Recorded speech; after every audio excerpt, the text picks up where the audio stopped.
The story of Sarah Farman. When Sarah Farman was a child, she lived on a very lovely farm in Farland. Her father was a good farmer and a wonderful and loving dad. Her mom left the earth just after she was born due to something that was never discussed.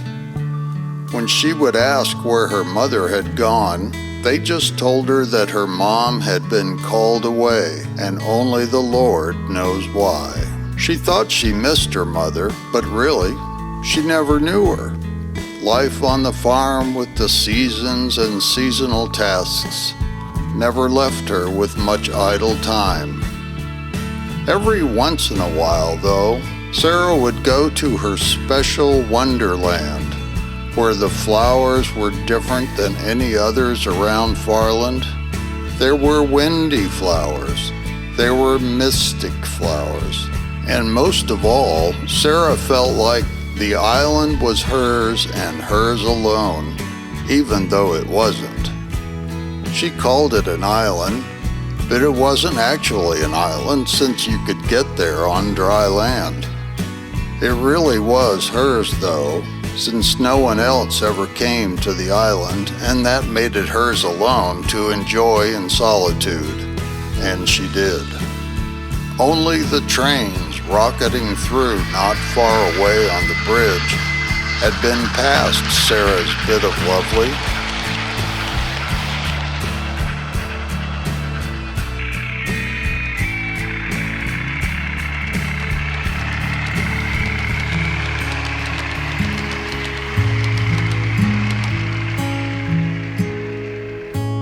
Eventually, Sarah grew up and decided she wanted to leave the farm and find a job in the city.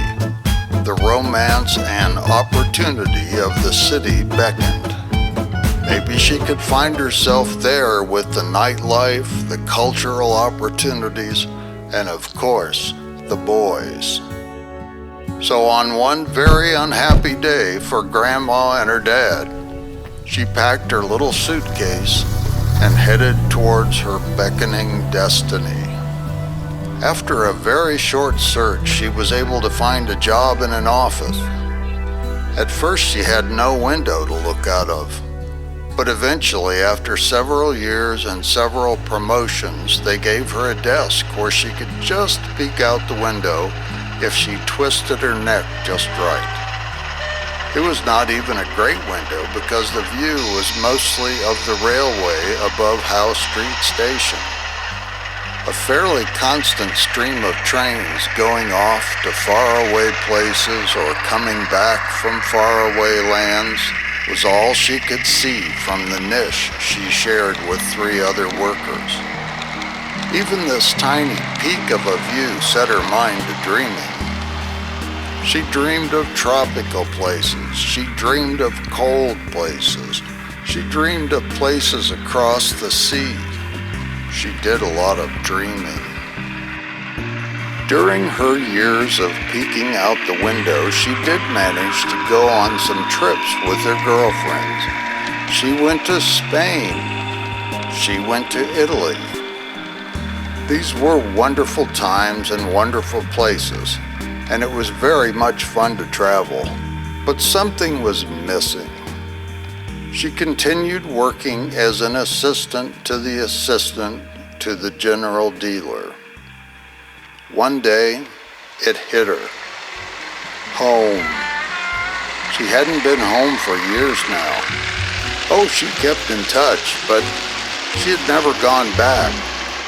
She thought about the times when the apples would be ripening on the trees, her father would be out baling hay. Those smells and tastes were all warm thoughts from her childhood. She made a decision. She would go home for a visit. She had a week of holiday she had not used, so she asked the assistant to the assistant, and the assistant to the assistant asked the assistant. Word came back. She could be gone the 2nd week of August. With much excitement and some anxiety, the time drew near for her to take the trip back home. Getting back home was not that easy. Even though the railway passed close to the farm, there were no stations nearby. To get there, she would have to take a train from Howe Street to Shell Hill.